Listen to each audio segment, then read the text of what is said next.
চলে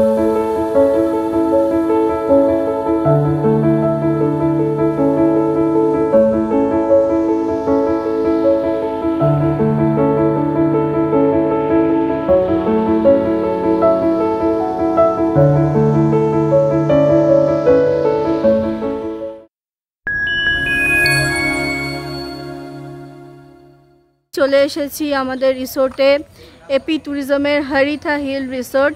ময়ূরী হচ্ছে আজকে আমাদের নাইট স্টে করার জায়গা। হরিথা হিল রিসোর্টটি অন্ধ্রপ্রদেশ ট্যুরিজম দ্বারা পরিচালিত।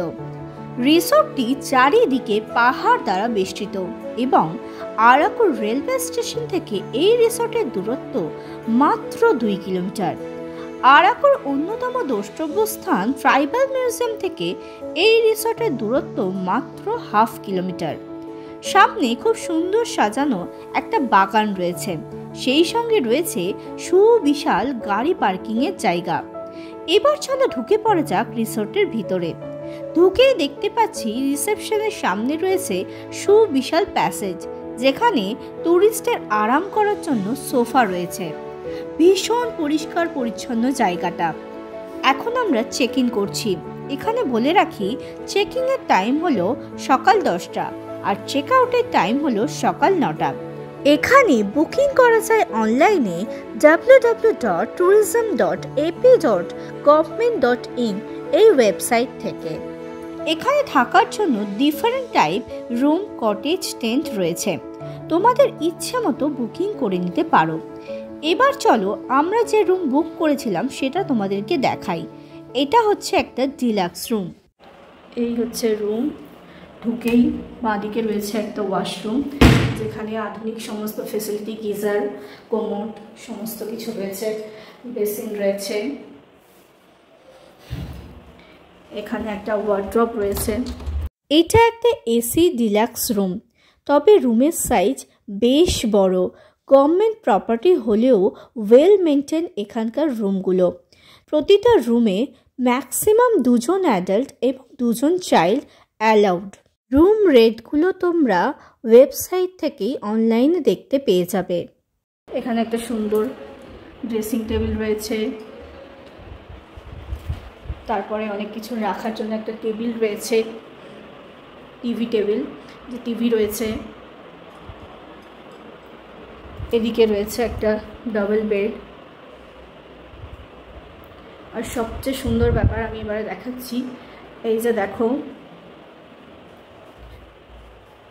এটা হচ্ছে রুম। এখানে একটা ফ্রি স্পেস রয়েছে, যেখান থেকে হেঁটে এলে আর যদি তুমি এইভাবে পর্দা সরাও তাহলে এরকম একটা ভিউ পাবে। চলো ব্যালকনিতে বেরিয়ে যাই। এই যে গেট। এবারে দেখে নাও ব্যালকনি থেকে ভিউটা জাস্ট কি মারাত্মক আসছে। সূর্য গেছে অস্তাচলে, আর তার সেই লাল আভায় সমস্ত আকাশ লাল হয়ে উঠেছে। সেই মেঘে থাকা আকাশ আমরা এখন দেখছি লালের ছটায় পরিপূর্ণ। দারুণ লাগছে, মারাত্মক লাগছে জায়গাটাকে।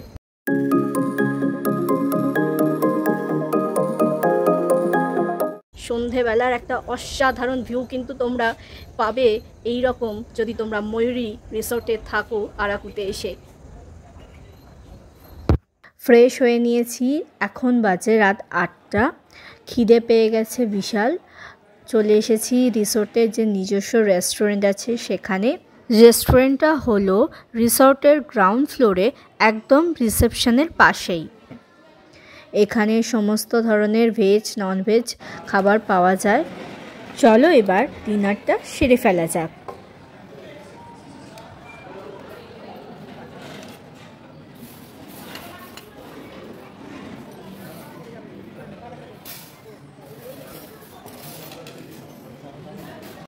এখন বাজে ঘড়িতে ভোর 5:30।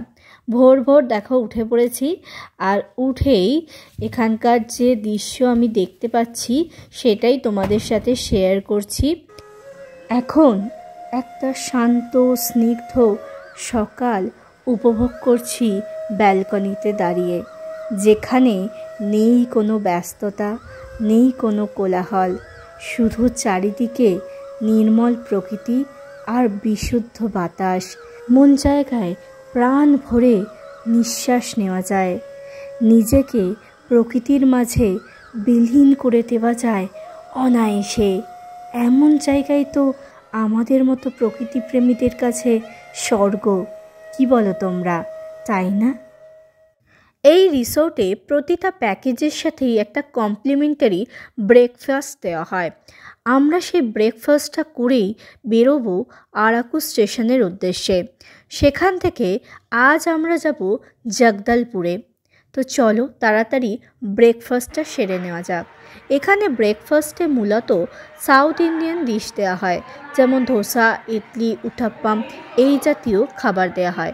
সেগুলোই আমরা এখন খাচ্ছি এবং খেয়ে চটপট এখান থেকে অটো ধরে চলে যাব আরাকু স্টেশনে। ব্রেকফাস্ট হয়ে গেছে, কিছুক্ষণের মধ্যেই আমরা এখান থেকে বেরিয়ে যাব। ভাবলাম এখানকার ছাদ থেকে যে ভিউটা দেখতে পাওয়া যাচ্ছে সেটা তোমাদেরকে একবার দেখাই। এই যে দেখো, এখন আমরা দাঁড়িয়ে রয়েছি রিসোর্টের সামনে। একটা বিশাল বড় ছাদ রয়েছে সেখান থেকে একটা অসাধারণ ভিউ কিন্তু দেখতে পাওয়া যায় সামনে। সেটাই এখন তোমাদেরকে দেখাচ্ছি। চারিদিকে দেখো পাহাড় দিয়ে ঘেরা রিসোর্ট আর সারি সারি গাছ রয়েছে। সামনে দেখতে পাওয়া যাচ্ছে রয়েছে কটেজ। আর এই যে হচ্ছে আমরা যে রিসোর্টে রয়েছি সেই রিসোর্টের ফ্রন্ট লুক হচ্ছে এইটা। এই রিসোর্টের কন্ট্যাক্ট ডিটেলসটা আমি স্ক্রিনে এবং আমার ভিডিওর ডেসক্রিপশন বক্সে দিয়ে দিচ্ছি তোমাদের সুবিধার জন্য। আজকের ভিডিওটা কেমন লাগলো তোমাদের অবশ্যই কমেন্ট করে জানিও। আর এরকমই আরও ভিডিও দেখার জন্য আমার চ্যানেলটাকে অবশ্যই সাবস্ক্রাইব করে দিও।